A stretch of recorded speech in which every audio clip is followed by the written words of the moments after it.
ఆంధ్రప్రదేశ్ కు కేంద్రంలో కీలక పదవులు దక్కే సూచనలు కనిపిస్తున్నాయి. ఇప్పటికే కేంద్ర మంత్రులుగా కింజరపు రామ్మోహన్ నాయుడు, పెమ్మసాని చంద్రశేఖర్ కు బెర్తు ఖరారైంది. ఇక ఆంధ్రప్రదేశ్ బీజేపీ ఎంపీలకు ఎవరికీ పీఎంఓ నుంచి కాల్ రాలేదు. అయితే రాజమండ్రి ఎంపీగా గెలిచిన దగ్గుబాటి పురంధరేశ్వరి పేరును లోక్సభ స్పీకర్ గా పరిశీలిస్తున్నారని తెలుస్తోంది.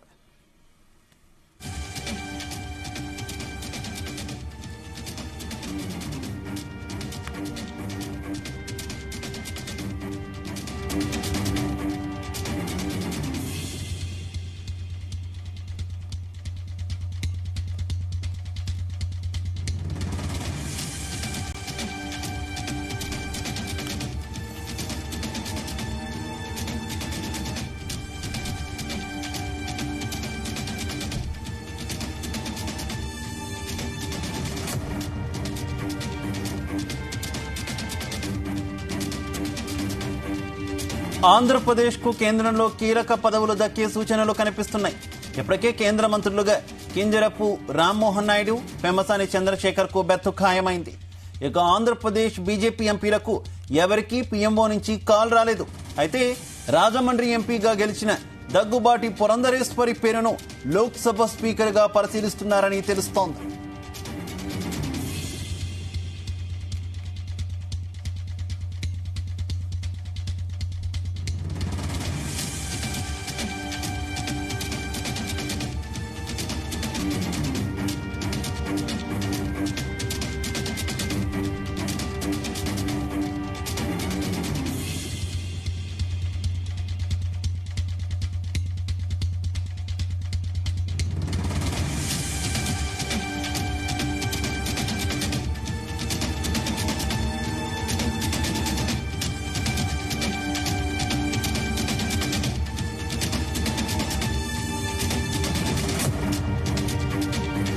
రైట్, కేంద్ర ప్రభుత్వంలో కొన్ని కీలక పదవులు ఆంధ్రప్రదేశ్ కు దక్కుతున్నట్టు తెలుస్తుంది. ఇప్పటికే ఇద్దరు మంత్రుల కింద ఖరారైనటువంటి సిచ్యువేషన్ తెలుగుదేశం పార్టీ నుంచి. అయితే భారతీయ జనతా పార్టీ నుంచి కేంద్ర కేబినెట్ లో ఎవరికి ఛాన్స్ దొరుకుతుంది అనేటటువంటి ఉత్కంఠ ఒకవైపు కొనసాగుతుండగా, అనూహ్యంగా లోక్సభ స్పీకర్ పదవికి రాజమండ్రి ఎంపీ పురంధరేశ్వరి పేరు తెర మీదకి వచ్చినట్టు తెలుస్తుంది. ఇదే విషయానికి సంబంధించి మరింత సమాచారం మా కరెస్పాండెంట్ శ్రీచరణ్ అందిస్తారు. శ్రీచరణ్, ఏంటి పురంధరేశ్వరి పేరు స్పీకర్ గా వినిపిస్తూ ఉండడం ఒక అనూహ్య పరిణామం అనుకోవచ్చు కదా?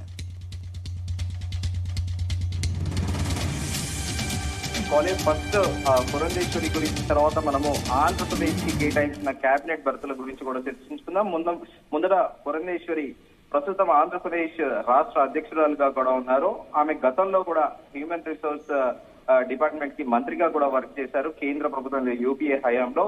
సో ఆమెకి ఆంధ్రప్రదేశ్ లో ప్రస్తుతము బీజేపీ మనం పలుమార్లు కూడా చర్చించుకున్నాము. మిషన్ దక్షిణ్ పేరిట దక్షిణాది రాష్ట్రాల్లో 5 రాష్ట్రాల్లో కూడా బాగా వేయాలని కూడా 2018 నుంచి ఇటు ప్రధాని మోదీతో పాటు కేంద్ర హోంమంత్రి అమిత్ షాతో పాటు ఢిల్లీ పెద్దలందరూ కూడా కసరత్తులు చేస్తున్నారు.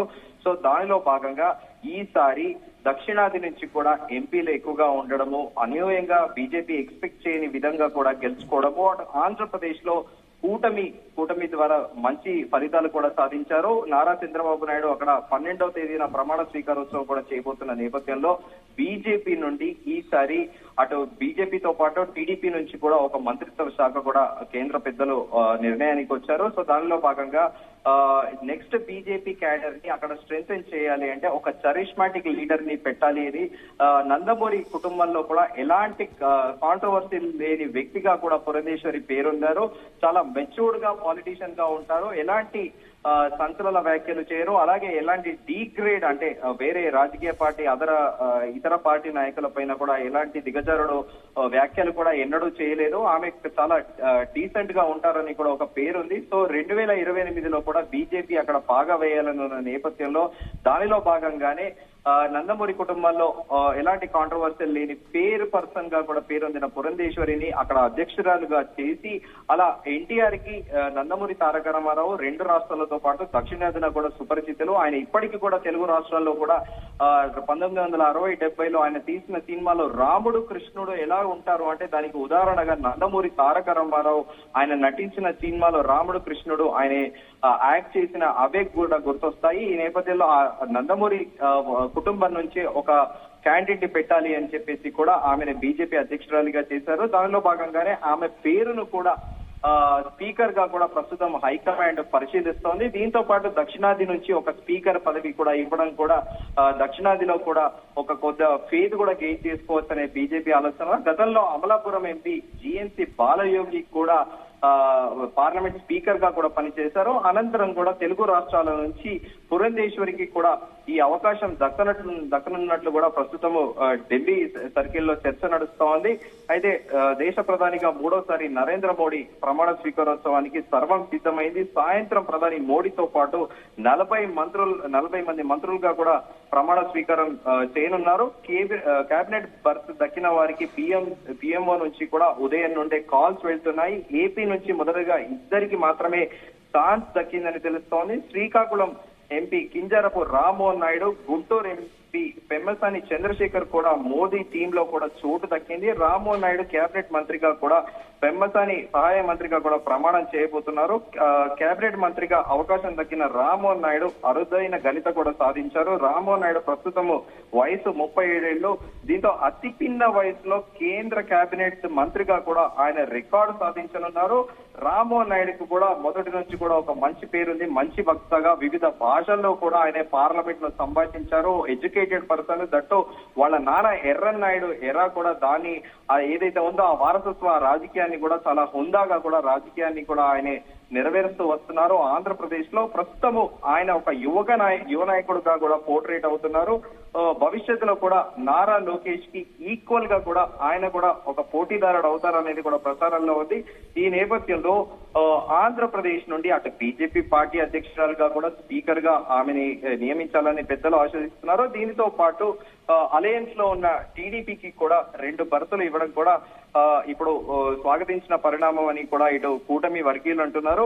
మొత్తానికి ఇప్పుడు హైలైట్ ఏంటంటే దక్షిణాది రాష్ట్రాలకు పెద్దపీట వేస్తుంది బీజేపీ పార్టీ. దానిలో భాగంగానే పురంధేశ్వరిని కూడా స్పీకర్ గా నియమించే అవకాశాలు ఉన్నాయని కూడా ప్రస్తుతం ఢిల్లీ సర్కిల్స్ లో చర్చ నడుస్తోంది.